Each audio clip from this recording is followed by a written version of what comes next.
So once again, we're treated to a whole host of newspaper headlines this morning about this Streatham apologists. Jihadist told inmates he wanted to murder an MP, is what it says on the front page of the Times. Front page of the Daily Mirror, 20 danger jihadis on our streets. And then, of course, on the Daily Mail, a team of 20 were actually tailing the terror maniac. Wave of terrorists due to be released, it says in the Daily Telegraph. So what we do know is we need to stop these people from being released. What we don't need is Lord Carlisle trying to stand in the way of the Prime Minister's efforts to keep them behind bars where they can't do us, the general public, any harm at all. Let's talk to Jerry Hayes, barrister, of course, and former Tory MP. Jerry, very good morning to you. Good morning, yeah, I agree with you. I agree with Boris, but no one's told him the law. The government, on the 12th of February, when it came into law, passed the Counter-Terrorism and Security Act, which says precisely what the government is going to do. Firstly, it increases for these sort of offences from 10 to 15 years, but it makes it what's called a specified offence. In other words, you don't get automatically released at all.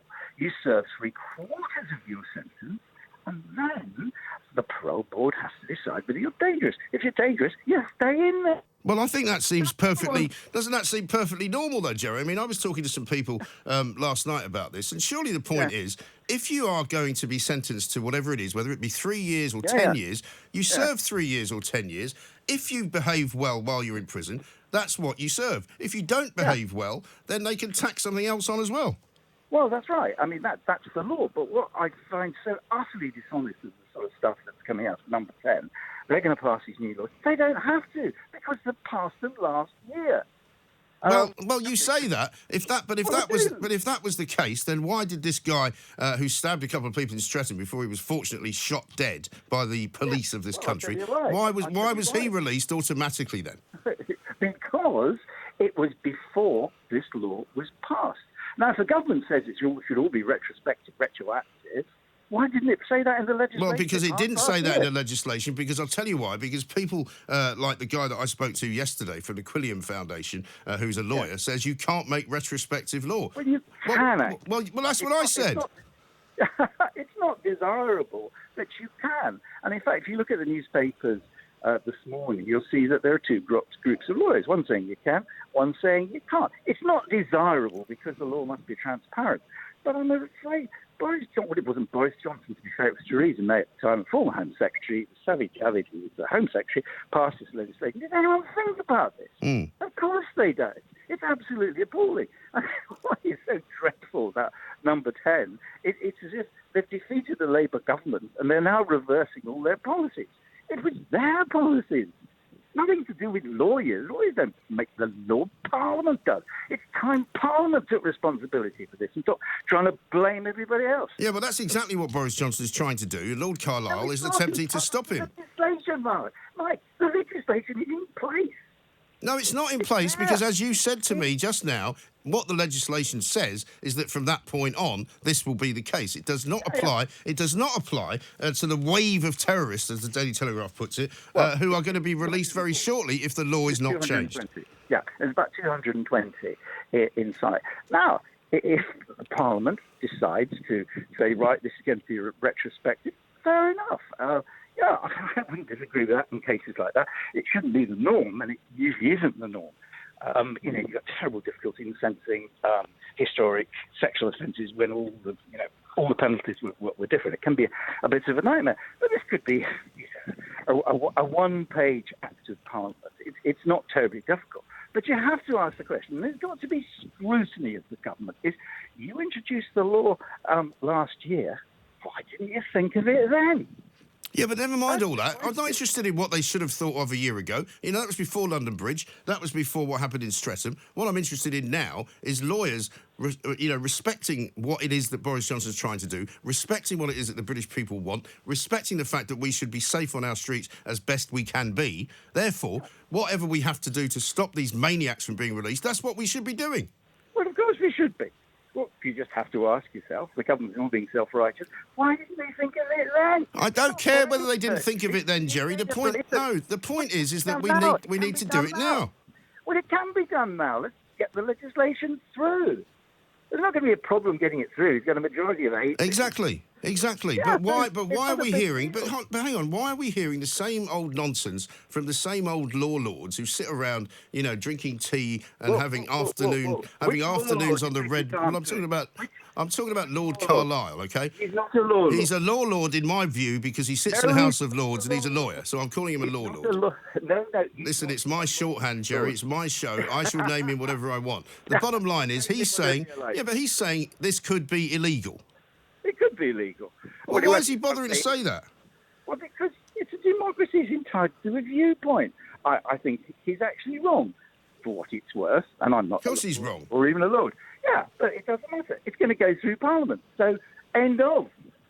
Yeah, but we need this done. And what I want to know from you, Jerry, is will we get the usual sort of caravan of wets and lefties turning up for the European Court of Human Rights? Because here's an interesting question for you.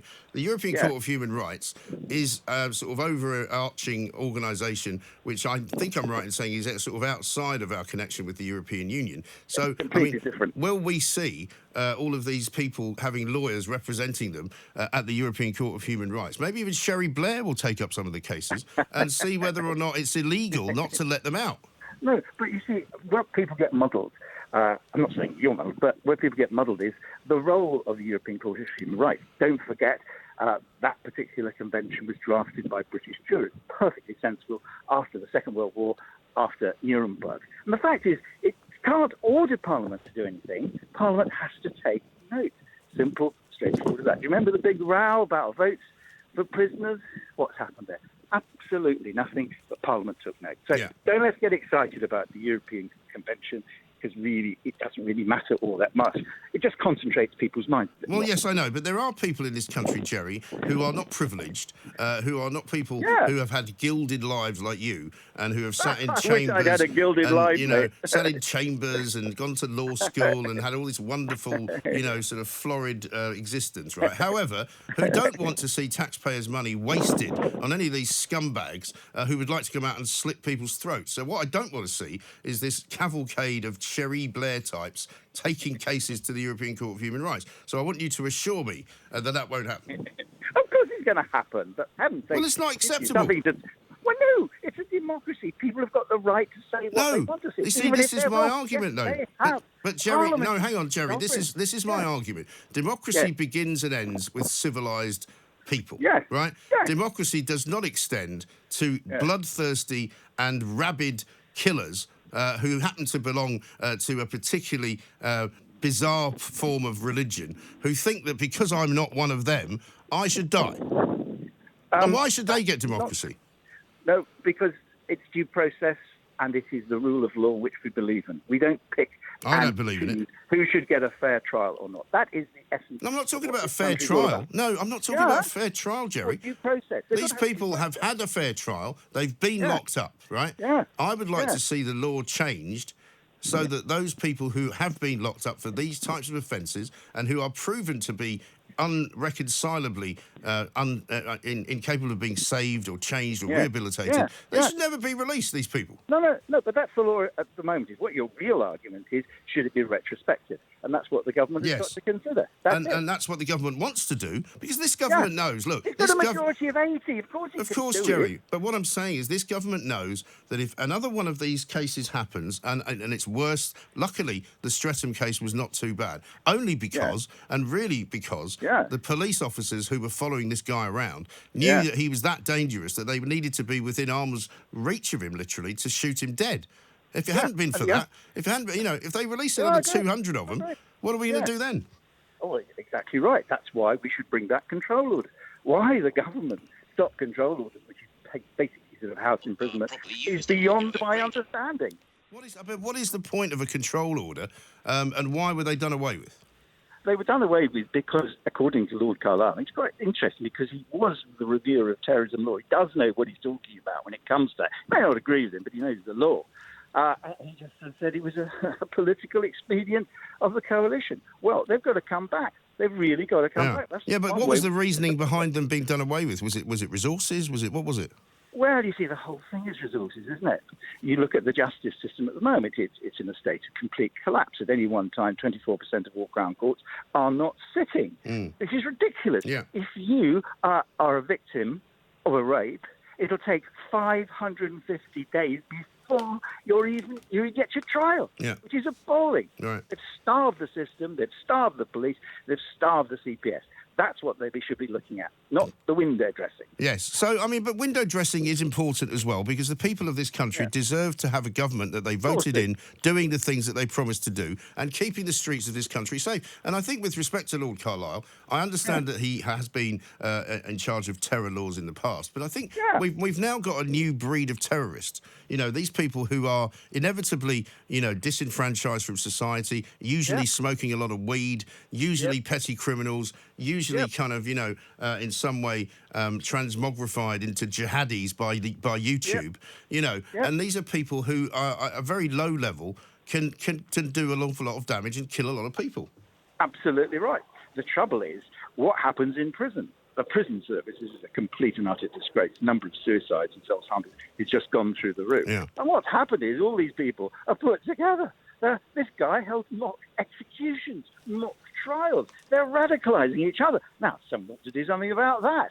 Well, absolutely. Well, I was saying yesterday that what we should be considering now is a complete change in the sort of prison system, so that these particular individuals, of whom there are many, can be put in a special place so that they're not mixing in with the normal, regular population of prisoners, and they're not radicalising each other, and they are treated very, very differently. Because I think we have to admit, regardless of how, pure you wish our democracy to be and our judicial system to be... But there's nothing wrong with that. Well, there's nothing wrong with it until people start getting killed. And as far as I'm concerned, the safety of the British public is more important than the rights of these bozos. No. Again, we don't disagree on that, and I think most lawyers would agree with you. The Quillian group obviously have got they've got an agenda, but of course the Quillian group really they should be doing everything they can to stop these kids being radicalised, to get people to come forward. When government put forward proposals in schools, look, the authorities should be told if they're worried about a particular individual, then they can get to them in time. Everyone went completely mad. Stupid. Society has got to be protected, but it has to be done within the law. It has to be done within the law, but, I mean, that is now a very different kettle of fish than it was a year ago, because within the law can mean anything. Because Boris Johnson, as you've just said, can make any law that he wants and pass it. Pretty well, yeah. Right. So he can make something. He can make something, and he can make a new law, and then whatever it is he wants to do is within that new law. Absolutely right, but it's got to be something that the courts will uphold. It can't go against basic principles. The law's got to be transparent. People have got to know when they're sentenced what it actually means, and they have to have it explained to them. Well, guess what? It's not very transparent now, because what it means now is that when you get sentenced to 10 years, it's not 10 years. No, but it never was. Yeah, but then how transparent is that? No, because the whole sentencing process is actually explained. Right, I deem you as someone I regard as dangerous, therefore you will serve 3/4 of your sentence. You won't be automatically released after 3/4, but people will have a look at you and think you're dangerous. You sound as if you've gone gaga, Jerry. Explaining, and I'm not saying you have gone gaga, what I'm saying is the way you've just explained that, it sounds like you've gone mad, because what you've just actually said, and I'll read it back to you, because you're a very dangerous individual, you're only going to have to serve a portion of the sentence that you were given. No. Yeah, that's what you just said. The last bit. No, but listen to the last bit. The last bit doesn't matter after the first bit. No, yes it does, because it means there's no automatic release. You're not considered... Well, you've just said there's automatic release after 3/4 of the sentence. No, I didn't. I said quite the opposite, actually. 3/4 of your sentence, you can be considered for release, but you have to be looked at by the parole board. If the parole board says no, because you're dangerous, you stay inside. Yeah, but you started the sentence with the words, you are dangerous, so why would you even be considered? Well, you have to be considered. Why? Because the law is very clear. So change the law. Let's change it. Well, no, you can't have indefinite sentences. In other words... It's not indefinite. No, but that's what the law is. You can't have someone, you're just... whatever happens, you'll never... No, but the point is, why is it difficult for you people to understand that 5 years means 5 years? It doesn't mean 3/4 of 5 years, or half of 5 years, or, a tenth of 5 years. It means 5 years. Mike, unusually, you're missing the point. The most dangerous sexual offenders, the most dangerous people in society, Let's let them out do early. not get automatic release. They do not. They do not. Well, they shouldn't get any sort of early release. Well, no, early release is really just to get the government off the hook. There's enough money to keep prisons going. And the idea is that if you say you've got a 10-year sentence for something or other, not terrorism, 10-year sentence, Yeah. and you're not a dangerous person, it's not a specified offence. So you do 5 years, then you're out. But you're on licence for that other 5 years. If you commit any other offence, no matter how much money, you're recalled. Yeah, The rest but of we're that not talking about people who are not terrorists. I'm talking about bloodthirsty, knife-crazed terrorists who would kill even knowing that they're going to be killed doing it. Yes, They're a different. They should be in a different category. They are in a different category, and they've been They're not. Yes, they are. They've been in a different category since the 12th of February of last year. Have a look. Get one of your producers. Look up the counter. Have a look on the streets of Streatham, Jerry. There's a guy lying dead there because he was released early, even though he was dangerous. That's a fact. Yeah. You can't argue with it. Yeah, no, because this was before the law was passed. Right. Now, Right, there we so there we are, going round in circles again. Jerry, it's a pleasure as All ever right. to talk to you. I'm sorry to have to prove you wrong again, because, but that's just what I do. Yesterday some lawyer told me I was wrong. I couldn't change the law. Today, here's a lawyer telling me I was right. But even he's still getting the last bit wrong, because you're dangerous, you'll get out in 3/4 of your sentence. No. Do the whole sentence. Do the time. Look, Mike, I'm 82. Right. I'm 83 in July. The justice system is now skewed in favour of the criminal. When I was young, all other charges were taken into account, or other not charges, other offences were taken into. That's all gone now. They can only be tried on the one charge. When somebody was sent down for, say, 6 years, they went down for 6 years. They say misbehaved, it was extended. It's gone completely the other way. Yeah, it really has. And, these control orders were done away with on the basis that, it might violate somebody's human rights. I'm not interested in the human rights of terrorists. I'm really not. No, well, that was one of the worst things that was ever brought in, was this Human Rights Act, just because everything seems to have gone. It's now abused. What about human wrongs? Yeah, exactly. And what about the human rights of people like us who don't actually commit terrorist acts, who don't go around trying to cut people's throats, and who are not interested in beheading people and setting fire to them because they're not Islamic enough? But don't you find, Mike, that we've got a situation now I don't know if it's just in this country, but the minority is ruled. The majority don't count. One person can make a complaint against something, like, for example, Alistair Stewart. Yeah. And that's it, the end. I know. 50 people will make a complaint about something and it's ignored. Well, how about you make a complaint about the way that terrorists are let out of prison early? Doesn't seem to have any effect. Well, wasn't that down to Keir Starmer when he was... was it just... No, I think the control orders were done away with under the coalition government of Cameron and Clegg. That's what I believe is the case. But certainly there's been a kind of ongoing human rights aspect to the way that we fight terrorism. And you've always got these lefty lawyers who are ready to jump up and defend the rights of people, no matter how horrible they are. Because, of course, we live in a democracy. Well, we don't live in a democracy that they should be protected by, I'm afraid. The classic one for that, leading that, is Mansfield. I mean, everything against the criminals' human rights. Yeah. But it's just getting into a bizarre situation. It's like the paedophile gangs. How many complaints were there made about that? It was ignored. Well, the police ignored that at the beginning. I mean, it was even worse than the law ignoring it. It was the actual police officers in the areas and the local councils who ignored all that. And now for fear of upsetting, the racial discrimination situation. It's absolutely ridiculous. It was just your earlier conversation with Mr. Hayes. Oh, yeah. Jerry Hayes. Yeah. It was two things that he'd said that kind of struck me. The first thing, I thought he was right in that a lot of it's to do with money, in that we just don't seem to be willing to spend enough on a proper policing, criminal justice, and the cost of keeping these people in prison. Yeah. We'd rather let them out because it's cheaper. Yes, which is awful, isn't it? Absolutely. But the other thing he said struck me was he seemed to me really finding it difficult to make this quite a simple solution. Yeah. I.e., keep them in the jail. Yeah, right. But that's also linked to money, because I believe that lawyers and solicitors, and of which there are so many in Parliament, deliberately make things more complicated than they need to be, Yes. so that they can make money out of it. Yeah. Well, the trouble with lawyers, right, is they're always people who find a reason why something can't happen. They're not active. They're they're reactive people, and they're always trying to stop stuff rather than make it happen. Yeah. I mean, it seems to me, I mean, you're right to say that, if you're sentenced to 5 years, the person who's been sentenced understands they're going to be in for 5 years. Yeah. The public understands that they're going to be in for 5 years. So that's all transparent. And then if you're in the jail and you commit further offences, then you stay longer in the jail. Yeah, exactly. And I think his logic was the logic of the way the law works, which doesn't make sense to those of us who don't work in that area, because if I say to you, I'm going to give you a mortgage for 5 years, you don't go after 2.5 years, well, that's it then, isn't it? Is that it? Have I paid enough now? Can I finish? No. Yeah. In every other area of the world, 5 years means 5 years, Absolutely. And that's the problem, that, as I say, they make things more complicated, all these things about, when you're up for remission, when you're up in front of the parole board. Yeah.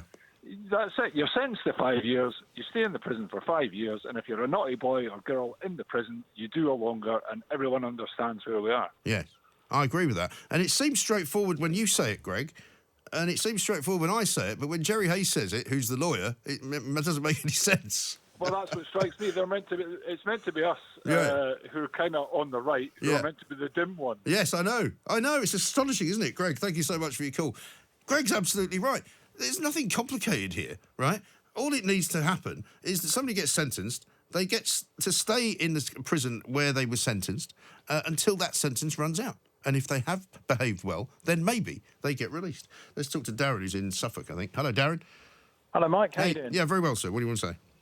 Yeah, looking at the death penalty, I think we're looking at it from a wrong angle. If Okay. we made it optional, that's optional for the terrorist, Okay. because ultimately we want a win-win-win situation. We don't want to re-radicalise them. They want their 69 virgins, so they don't actually want to be let out. Right. And we want to save money. Right. So basically, if we give them the option to, have their life terminated, they're going to take it because they want their virgins. I don't know how that works, though. ideology. I'm not sure how it works for them. I don't know whether they have to be losing their life in the process of trying to kill somebody else, though. Well, I'd let them kill themselves in prison then, maybe. But, Yeah. just another one on cars, Mike. Yeah. Right, just imagine if we scrapped HS2 and we offered 5 million cars out there, electric cars, at £20,000 off, so effectively half price. Yes. We'd get all those electric cars out there, and that'll be much better for the environment than obviously building a train. Yes. What you mean, actually subsidise the sale of them? Subsidise the sale of 5 million cars, get them flooded in the market, because you need an after-sale market. Right. Because what's going to happen to the second-hand market once, and also the entry-level market? If you say in 15 years' time, right, everyone's got to go electric, what happens to the people that just want to spend £10,000 on a car maximum, or $15,000, and want to buy the old Dacias or whatever? Well, that's the other problem that we don't know about electric cars, Darren, is what their lifespan is likely to be, because it might well be that if you buy a second-hand electric car that's maybe 10 years old, that the battery's no good. It might be like a mobile phone. If you have an old phone, it starts to lose its charge really quickly after a while. Imagine if you had a car, right, that originally had 200 miles range, but when you buy it after it's 10 years old, it only goes 200 yards. I know. They've not thought it through, have they? They haven't really. No, it's absolutely true. Darren, thank you very much indeed. For the death penalty and capital punishment as a topic is going to be wide and broad. But first of all, let's identify the people we've got a problem with at the moment. These aren't ordinary prisoners. These are military prisoners. Yes, well, I think. I think we have to categorise them completely differently.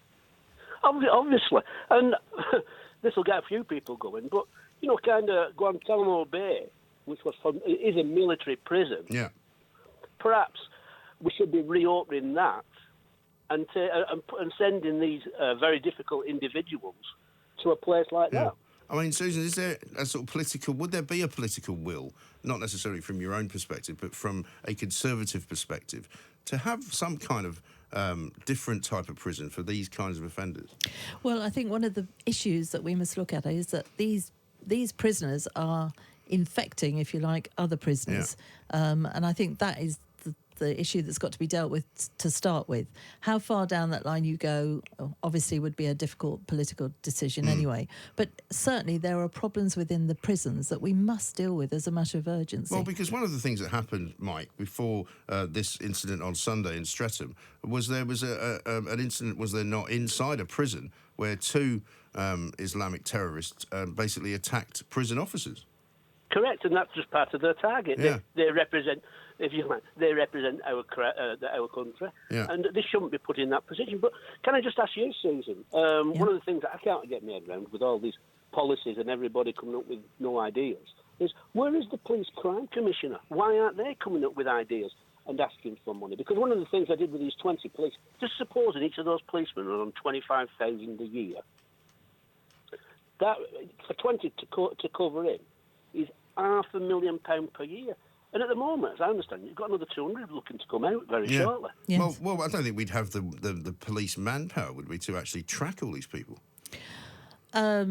I don't know how many have come out in the past that we have tracked. I mean, because obviously they don't give those figures around. It's clear to see that the police are on top of this in a way that none of us really know. And I think London police in particular, because I was so impressed not only with what happened in Streatham, but also when the London Bridge attack happened in November. You know, the police armed response units were in place very quickly, within 4 minutes, I think. That's right. And the other thing that the public don't know, which they shouldn't do, is that the amount of plainclothes police officers all over the place. I used to do a lot of work with the police in Harrow, and I would walk through Wealdstone, an area that does cause problems, and recognise so many people.